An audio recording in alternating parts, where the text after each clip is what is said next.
Hello, my name is Caroline Stokes. I'm the CEO of Forward, and I am bringing together throughout September and October a whole bunch of intellectual people and thought leaders and innovators that are making some significant changes and pushing through to help us move forward in this new reality that we're in. I am absolutely delighted to bring today Raghav Singh. He is the Director of Product Management at Salesforce, creating a range of HR domain projects. Raghav is a 15-year veteran of the HR tech industry, specializing in advancing HR systems, and is the recipient of 2 top HR product awards. So congratulations with that, Raghav. Great to have you here. Thank you, and glad to be here. Lovely to have you here. So I'm obviously very curious. My first question is, what are you stoked about in our new age? So this is a really, really different time, and talk about being new, new, uncertain, all that stuff. Is that what I'm stoked about most is that there is so much opportunity today to do something new and exciting, whether it's in products, whether it's in the way things are done, because we are in the middle of this, shall we call it a naturally occurring experiment, where suddenly everybody's been forced into a mindset, a way of working, whether it's working from home, whether it's doing things differently than has ever existed before.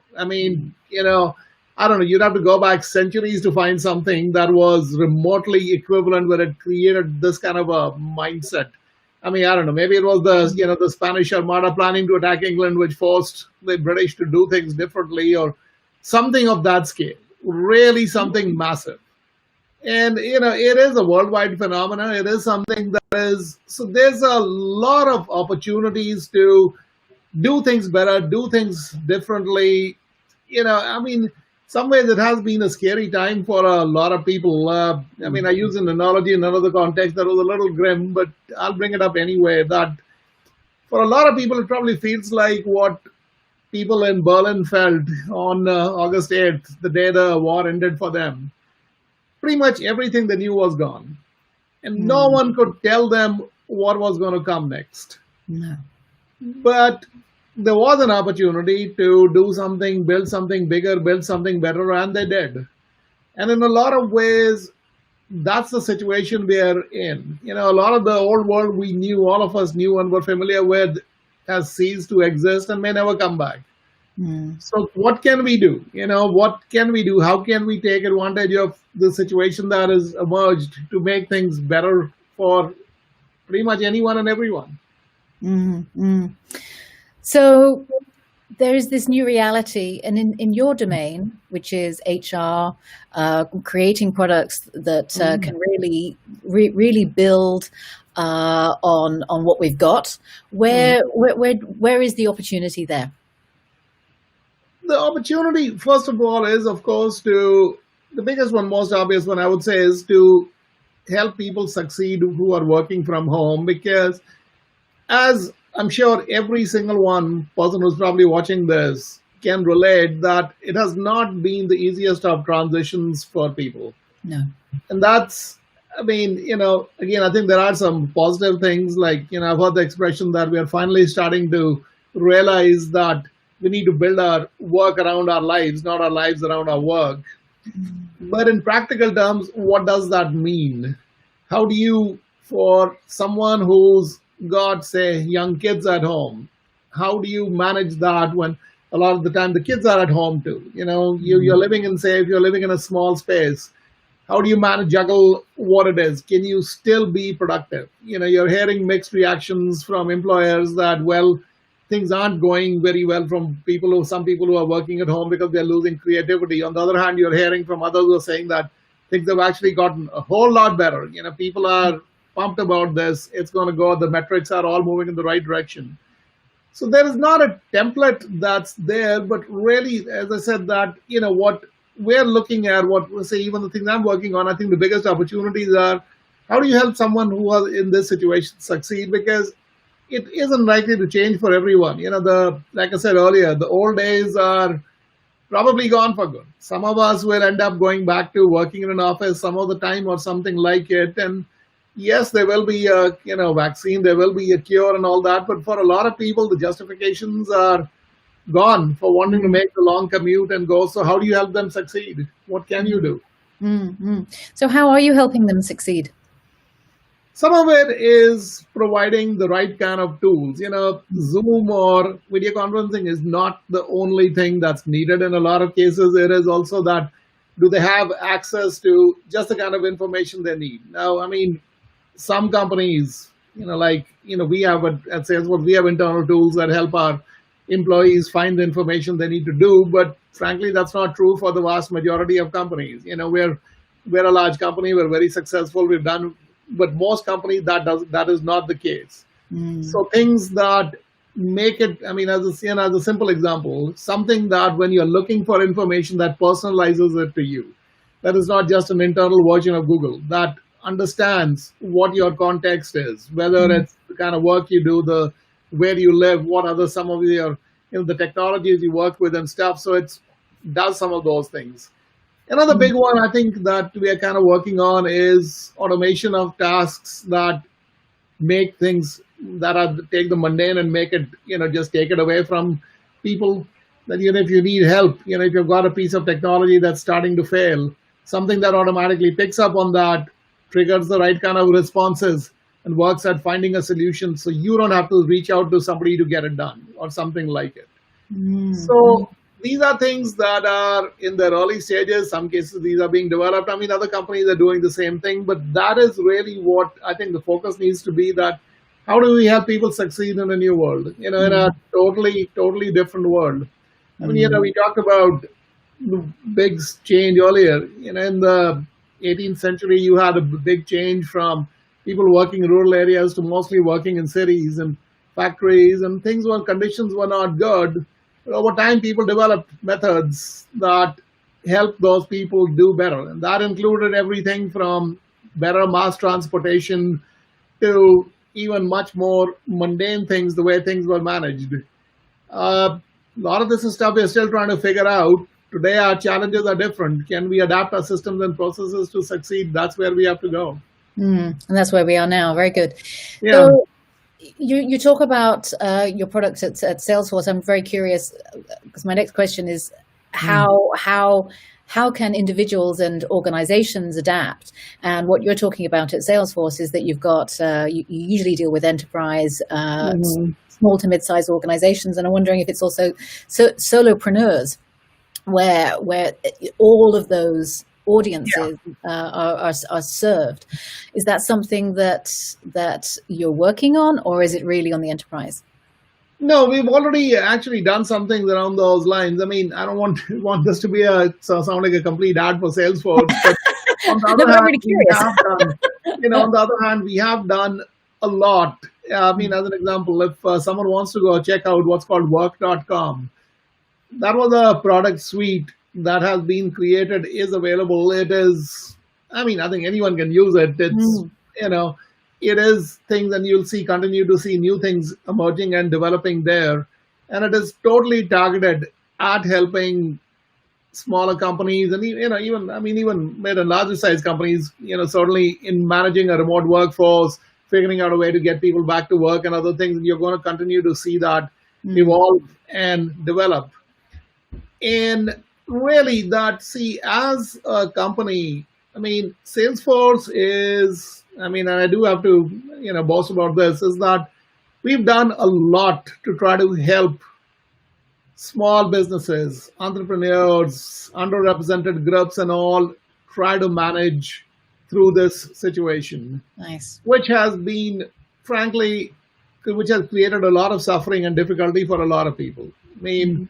as a company, I think we've done, also have others, but we have certainly done. And if you look at the work.com suite, that is just one of many things. We have a lot of philanthropic ventures too that are designed, that are helping people. But from a purely practical standpoint, our approach is that can we take what we've got and adapt it to helping people do their jobs better, helping companies manage their workforce better. That's And I mean, wonderful. this is not a conceptual. This is stuff that already exists. This was Mm, built within like a month of the pandemic being declared.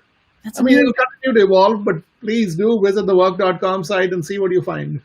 Thank you for that. That's really nice to know because I think one of the challenges that a lot of companies have is because there's just so much change happening. They're Hmm. trying to make whatever systems they have work, and as you pointed out, a lot of the systems aren't going to work in that new norm. So Hmm. it's good to know that that's around.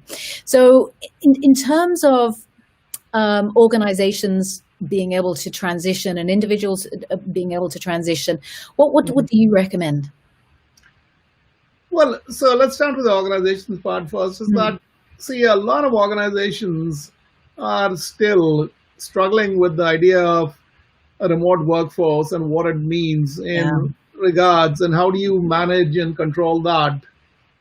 And part of it, if you read a lot of the, what's being published in the research on it, is that, see, the in some ways having people in an office is somewhat anachronistic. I mean, in a lot of ways, the way we are doing things is the way Scrooge was running his show. It was it literally was, an open office where he ran the show, and we haven't made a lot of changes since then, and a lot of that had to do with a lack of trust.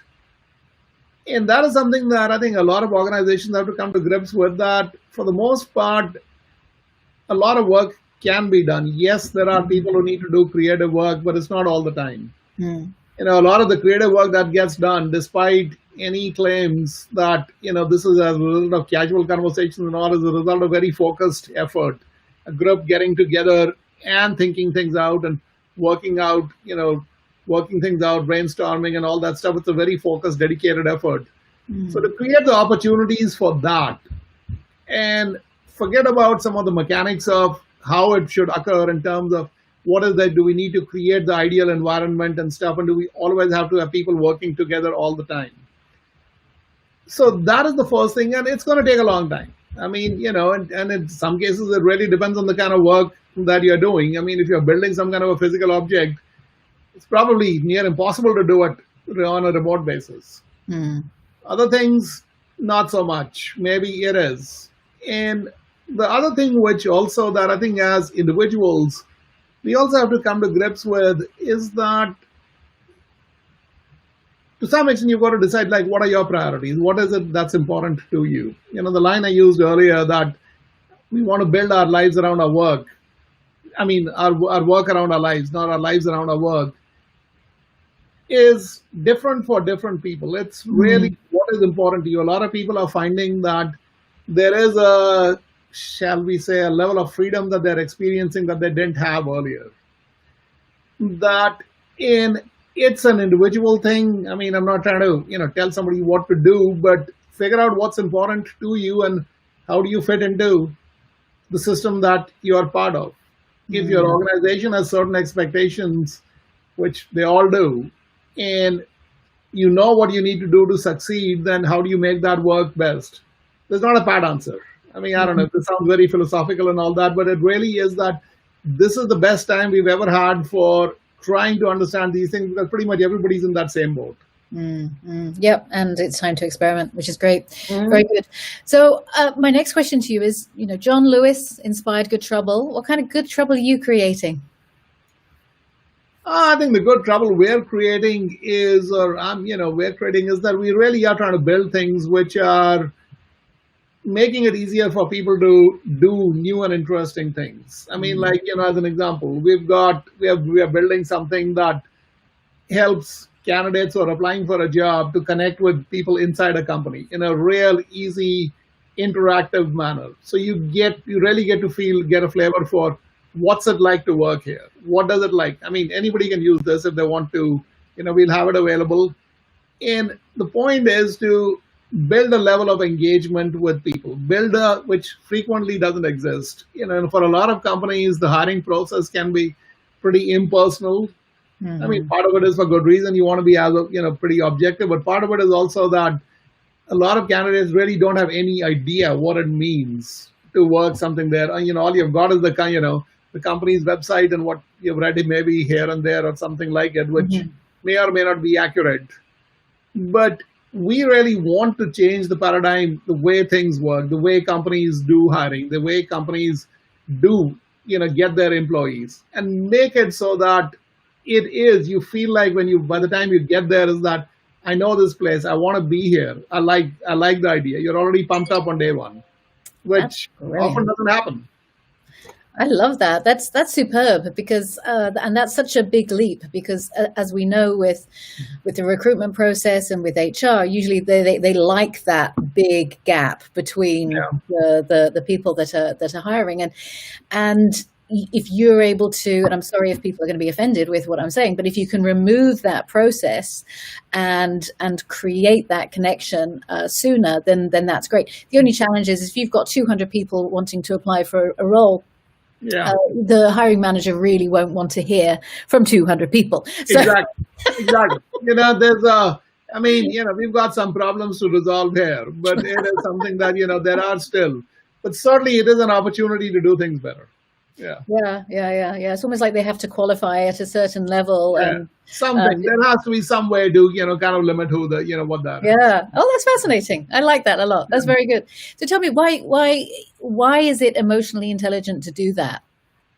Because that's a And great see, that idea. is, I'm really glad you used the term emotionally intelligent because for any employer, if you're trying to connect with employees, and yes, there is a logistical issue that, you're not going to do this for hundreds of people or even 50 or some cases, or even, 20, is that when you're bringing somebody into work, the whole idea is that this isn't just a person who's going to sit at a desk and do their work and go home at the end of the day. It is a relationship Hmm. in every sense. For a lot of people, a lot of the people you're going to be working with, you're probably going to spend more time with them than in some cases with your family in some cases. I mean, a little different today with the home and all, but leaving that aside, is that the more of a connection you have, the more you get to understand the whole person, is what this is about. And you're seeing that in other ways. That one of the overwhelming, I think, positive things that has come out of this whole situation we're in is that when you see people at home, everybody is seeing, you're seeing a side of them which in the past they had consciously or made an effort to try to hide because it wasn't, well appreciated. There might have been things that people you didn't really know what their situation was or anything like it. Now you realize that, hey, these people have a life, there are other Yeah. things for them too. And this is part of the same thing, is that as trying to connect with them, trying to understand them at a deeper level than what's apparent from a resume or what you get from a typical interview, which is give me examples of what you have done, how did you succeed, strengths, weaknesses, all that stuff. That does tell you a lot of useful stuff. But what is this person about? Mm. What is important to them? What is it going to take to for them to succeed in your organization? Mm. Opportunities to create that, and not everyone's going to do it. Not everyone's going to succeed at doing that sort of thing. But at least it gives you that emotional connection, which Mm. is, I think, severely lacking in a lot of these situations. I agree. I agree. I was having a conversation with a prospective client a couple of weeks ago, and the director of HR was on the floor with her 1-year-old whilst briefing me on a project, and it was wonderful. She said, I didn't know whether or not you would be a baby person or whether or not you'd be Mhm. really, really, really tough and embarrassed about it. I went, oh no, babies and puppies, just let me at them. And it was wonderful. Absolutely. Yeah. Yeah, it was wonderful. Lovely. Well, thank you for that. So, let me ask you one last question, which is what one Mhm. step can our viewers take to evolve in our new world? Well, I'll go back to what I said earlier, is Mm. that one step people really should look at is that, frankly, what's, and at a high level, is that what is important to you? Mm. Because for most of us, I would say what for a lot of people, your life is largely centered on your work. Your Mm. work defines you. I mean, it's not true for everyone. And I mean, none of this is true for everyone, but it's not, a lot of people see themselves as being defined by their work. And your identity is so wrapped up in your work that if for some reason something drastically changes, it can have very detrimental effects. I mean, this is in my opinion. There's scads of research on this, that what happens in those situations. And I mean, and if you really want to parse it out, men are way worse at this than women. Their identities are so heavily wrapped up in their work. Take it away, the consequences are not good.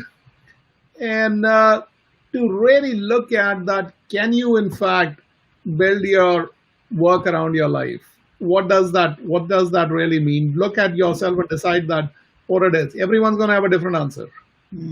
But this is the time to do it. There has never been an opportunity like this before. We were making in the past slow progress towards more people working at home, having flexible arrangements, but it was at best a few percent of people.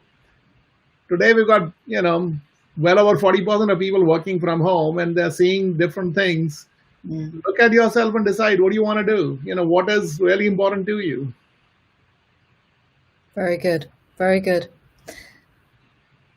I do have to ask one question on top of that, which is that there are lots of people, as we know, that aren't as fortunate as we are, whereby we're able to work with great confidence and we're gainfully employed. And if I run my own company, you work at Salesforce, and I know from experience you would be snapped up in a heartbeat.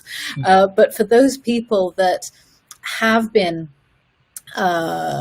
suffering, as you said earlier, they've lost their jobs. Those sectors aren't around. What kind of advice would you give them? Because that's obviously a different situation. Yeah, that is a very different, and that is something that we should not recognize, that the majority of people are not working from home. I mean, even in the US, Canada, and Western Europe and all that, the majority of people are not working from home. They're still out in the factories and other places, and they're still doing that, and they have suffered. I mean, for a lot of them, I mean, I'd say that to some extent it's incumbent on us, the ones who are the more fortunate ones, to see what we can do for them. Can we accommodate them? Can we find ways to make their lives easier? Because a lot of the doors for them are shut. You've got a lot of businesses that are closing, that will not open, especially smaller businesses.